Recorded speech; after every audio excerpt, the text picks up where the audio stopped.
Bonjour à tous et bienvenue sur boursicoté.com pour cette nouvelle analyse technique Forex, matières premières et crypto-monnaie. Avec une paire de devises euro-dollar qui reste ici stable. Donc on est toujours dans une dynamique haussière sur des phases de cotation qui n'avaient plus été vues depuis quelques années. La dynamique reste haussière. On voit que malgré l'absence de flux, il n'y a pas de signal de consolidation. Si cette consolidation se mettait en place tant que l'on est au-dessus ici des 1,1090, ça reste positif. On est au-dessus de la moyenne mobile 20 exponentielle, une ancienne zone de résistance qui agit comme support. Donc ce serait, je dirais, l'élément à ne pas casser pour pas commencer à affaiblir cette tendance. Les prochains objectifs en cas de cassure ici de cette zone des 1.1480 se situent à 1.1655. Sur la paire de devises livre sterling contre dollar américain, on est toujours ici sur cette zone de résistance à 1.3270. On attend une poursuite du mouvement pour rejoindre ici la zone des 1.3420. Donc pour l'instant ce n'est pas le cas. On voit ici que les cours ont touché cette zone. On a des signaux pour l'instant qui sont assez mitigés. On aurait presque ici une divergence baissière sur le RSI, mais ça ne se, je dirais pour l'instant ça ne se vérifie pas trop sur les histogrammes du MACD.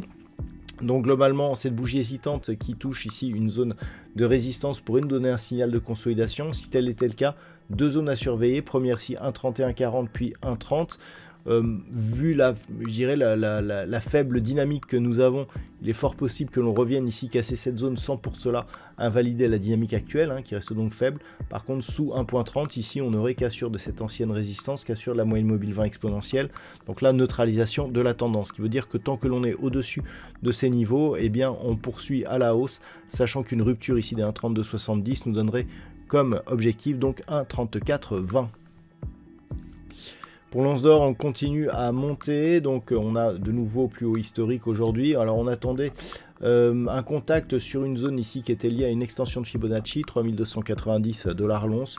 On casse cette zone d'une manière assez forte, donc on peut continuer ici, sachant que la prochaine extension se trouve ici à 3496 $ l'once. Donc on est toujours sur une dynamique relativement forte. Dans ce contexte, ce que l'on essaye d'observer, c'est de trouver des signaux d'affaiblissement. Pour l'instant, il n'y en a pas beaucoup, pas de divergence. En tout cas sur les histogrammes du MACD, le RSI ici semble avoir du mal à remonter. Donc on est sur un point où ici nouveau sur les cotations et un peu moins fort ici sur l'indicateur. Donc si les cours se retournent ici et reviennent par exemple sur 3165 $ l'once, on pourra bien avoir un signal de retournement puisqu'il y a des signaux d'affaiblissement ici qui apparaissent sur cet indicateur. Au niveau des volumes, on voit que c'est faible sur ces deux derniers jours, donc on peut penser ici que l'on monte dans le vide. Globalement, bon, on a de nouveau plus haut, mais attention des signaux d'affaiblissement qui apparaissent. Tant que l'on reste au-dessus de 3165 $ l'once, ça reste positif sur l'évolution du métal jaune. Au niveau du WTI, il n'y a plus grand chose à dire. On a connu ici cette phase de baisse et depuis on se stabilise ici autour des 62 $ le baril. Donc on reste ici dans un biais neutre d'un point de vue très court terme, d'une tendance qui reste baissière sur un horizon court terme. Attention, une rupture ici des 56,60 nous donnerait comme objectif une poursuite en direction des 53,20 $ le baril. Et puis enfin au niveau du Bitcoin, comme sur de nombreuses crypto-monnaies, on se stabilise actuellement. On est plutôt au-dessus de la moyenne mobile 20 exponentielle ici, mais on n'a pas cassé de précédent plus haut significatif. Donc on peut parler ici de neutralisation. D'un point de vue global, nous avons eu ici plusieurs contacts sur cette zone des 77 800 $ pour un Bitcoin. On est presque redescendu ici sur la zone 72-74 000. Zone de résistance qui est liée à d'anciens records donc de cette crypto-monnaie. Donc globalement, on reste dans un biais plutôt baissier. Vous voyez ça fait longtemps qu'on n'a plus de contact ici avec la bande de Bollinger supérieure.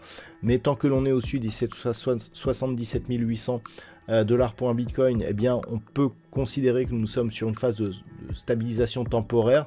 Une rupture de cette zone de support nous donnerait un signal de réactivation de la tendance baissière en direction justement de ces anciens plus hauts, donc 72-74 000. Mais actuellement, donc, on est dans une phase de neutralisation, d'une dynamique court terme qui est plutôt orientée à la baisse, même si d'un point de vue moyen terme, on est toujours ici sur un biais haussier. Voilà donc ce que l'on peut dire sur l'analyse technique de ces principaux actifs de marché. Je vous souhaite de passer une très bonne soirée. On se retrouve dès demain pour d'autres analyses techniques, toujours sur le site boursicoté.com.